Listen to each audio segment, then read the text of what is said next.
So if you're renting, you're just throwing your money down a hole, man. Just throwing your money down a hole. You ever heard that? I've heard it a few times, you know, you need to buy. You need to buy now. You need to buy a house. It's an investment. And other lies. Let's talk about it, shall we? Buying versus renting. Coming at you right now.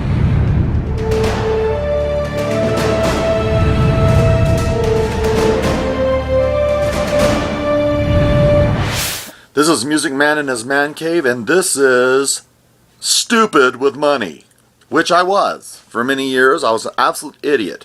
You can look behind me and you can see around that I'm stupid. We'll talk about some of these things that I've done. And you'll say, you were so dumb. I wasn't dumb. I played into other people's lies and fantasies.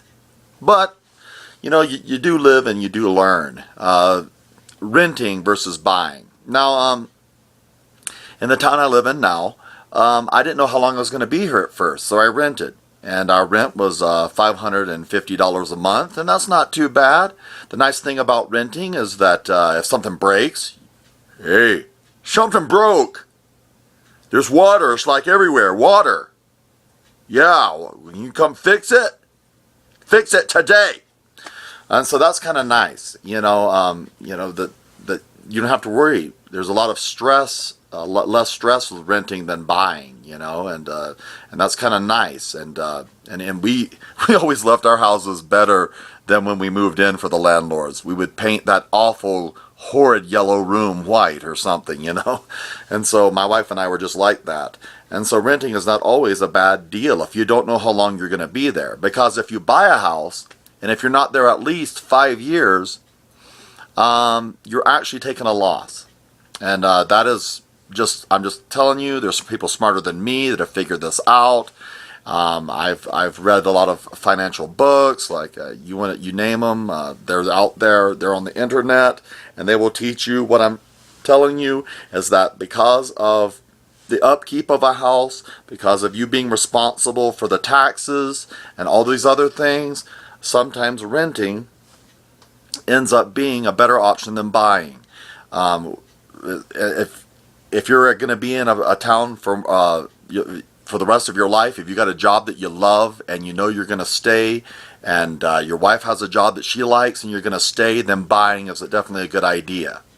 However, as I said before, if you're going to buy a house, it's best to pay cash. If you can't pay cash for a house, which you can, in the part of the country where I live, you can.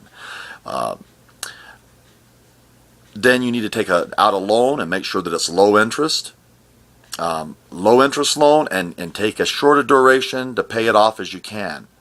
Don't take out a 30-year loan. That goes by really, really quickly, and the next thing you know, you're starting at retirement, and you just have your house paid off. And so the faster you can pay a house off, the better. So when is buying a good idea? When you're going to stay somewhere for quite a while. Is it an investment? No. A house is not an investment. If that was true when the market was really red hot, you say to your wife, guess what? We're going to sell the house. But that's not really what it is. It becomes a home because of the people inside of it. So your house becomes a home. And then it becomes a house again. When your kids move on and so forth, the home turns back into a house. It can become a burden. So a house is not an investment. In some places it appreciates. Some places it does not appreciate. It actually depreciates. But over a long period of time, your house usually you will come out with some appreciation rather than depreciation. So buying a house is a good idea. But not for the reasons that you hear all the time on these crazy people that talk to Oprah and stuff. Most of the time, the reason it's a good idea is because it's a sound investment. Right? Well, maybe. Probably not. No, not. Too many things pop into my head. No. So you just need to understand these basic concepts, and you will do well when it comes to looking at buying versus renting. Sometimes I knew a friend of mine, he's an engineer, he took a loss on a house because he bought it at the wrong time, and he bought it for too much, and then the house market plunged, and he actually had to take a loss on it. And sometimes that's a smart thing to do, because it all comes out the same as renting in the end. And so, you just have to weigh these things out and just let it go. Sometimes it just doesn't go right. But if you're one of these people that believe that a house is an investment, you are mistaken. Because just try it. Try it with your spouse. Tell them, the house is worth, I think, really good money right now. Pack it all up. Let's get out of here. See what they say. They'll say, have you lost your mind? And you probably have, like me. Take care. Talk to you about more. Coming at you. From Music Man from his man cave. Stupid with money. Yeah.